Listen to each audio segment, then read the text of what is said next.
YouTuber और big boss के विजेता रहे एल्विश यादव सुर्खियों में हैं। उन पर रेव पार्टी के आरोप लगे हैं। ऐसे आरोप हैं कि इस पार्टी में सांपों के जहर का इस्तेमाल किया जा रहा था। इस मामले में एल्विश यादव ने खुद को बेकसूर बताया है और जांच में सहयोग की बात कही है। ये पूरा मामला सामने आने के बाद से रेव पार्टी और सांपों के जहर से बने ड्रग्स पर काफी चर्चाएं होने लगी हैं। लोग ये जानने को काफी उत्सुक हैं कि जिन जहरीले सांपों के चलते चंद घंटों में किसी इंसान की जान चली जाती है, आखिर उसका इस्तेमाल ड्रग्स के लिए कैसे हो रहा है? क्या इन ड्रग्स को लेने से इंसान की मौत होती है? आइए जानते हैं इसी तरह के कुछ तमाम सवालों के जवाब। दरअसल नोएडा, दिल्ली, गुरुग्राम समेत देश के तमाम बड़े शहरों में देर रात रेव पार्टियां आयोजित होती हैं। दावा है कि इन्हीं पार्टियों में अब सांपों के जहर से बने ड्रग्स का इस्तेमाल होने लगा है। इसके लिए बाकायदा लोग मोटी से मोटी रकम खर्च करने को आसानी से तैयार हो जाते हैं। सांप के जहर से पहले गोलियां बनाई जाती हैं, जिसमें जहर की मात्रा काफी कम होती है। पहले कोबरा जैसे जहरीले सांपों के जहर को निकाला जाता है और फिर उसे पाउडर में बदल दिया जाता है। बाद में उसकी छोटी छोटी गोलियां बना दी जाती हैं। एक छोटी गोली की कीमत 25,000 तक की होती है, जबकि आमतौर पर बिकने वाले अन्य ड्रग्स महज 2 से 3,000 रुपए में ही आ जाते हैं। सांपों के जहर से बनी इन गोलियों में कई अन्य तरह के केमिकल्स भी मिलाए जाते हैं, जिससे जहर थोड़ा कम असर करे और किसी की मौत ना हो, बल्कि उसे नशा हो जाए। इसे ड्रिंक्स आदि में मिलाकर इन गोलियों से नशा किया जाता है।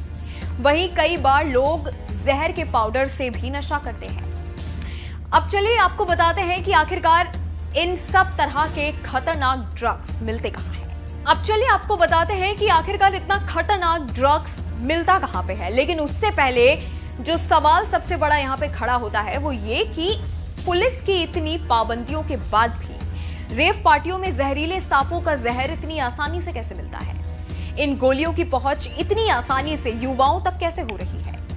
इसका जवाब है कि सांपों को रखने वाले सपेरे।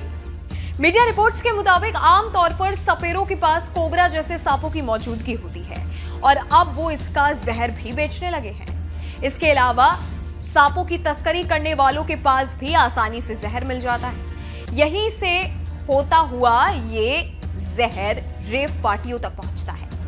बाद में इसमें केमिकल्स आदि मिलाकर इसमें थोड़ा बदलाव किया जाता है। इसमें 4 से 5 घंटे तक का नशा आराम से रहता है। हालांकि कई बार अगर ज्यादा ड्रग्स का सेवन कर लिया तो मौत होने की भी आशंका रहती है। अब चलिए आपको चलते चलते एल्विश यादव का भी पूरा मामला समझाते हैं।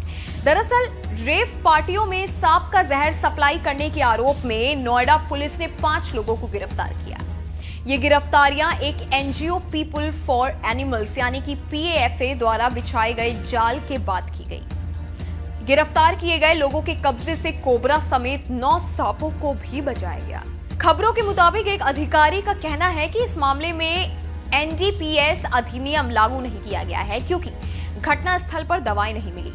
गिरफ्तार किए गए लोगों से जब पूछताछ की गई तो 5 आरोपियों ने दावा किया कि वे रेव पार्टियों में सांप के जहर की सप्लाई करते थे, जो कथित तौर पर एल्विश यादव द्वारा आयोजित की जाती थी। मीडिया रिपोर्ट्स के मुताबिक ये जाल PAFA सदस्य गौरव गुप्ता ने बिछाया था, जिन्होंने अपनी शिकायत में दावा किया था कि उन्होंने सांप के जहर के लिए एल्विश यादव से संपर्क किया था। DCP नोएडा रामबदन सिंह ने भी कहा कि अपनी शिकायत में गौरव गुप्ता ने दावा किया कि उसने रेव पार्टी के लिए और सांपों की व्यवस्था करने के लिए एल्विश यादव से कांटेक्ट किया है। इसके बाद गुप्ता को एक फोन नंबर दिया गया, जिसके बाद ये लोग आरोपी समेत सपेरों के साथ उन सबको बुलाया गया। आपका इस वीडियो के बारे में क्या ख्याल है, हमें नीचे कमेंट बॉक्स में जरूर बताइएगा। इस वीडियो में फिलहाल इतना ही। हमारे YouTube चैनल न्यूज नेशन पर तमाम विषय पर खबर उपलब्ध है और भी लेटेस्ट जानकारी के लिए आप हमारी वेबसाइट newsnationtv.com पर विजिट कर सकते हैं। जाते जाते हमारी वीडियोस को लाइक करना और बेल आइकन को प्रेस करना मत भूलिएगा, ताकि हर न्यूज अपडेट सबसे पहले आप तक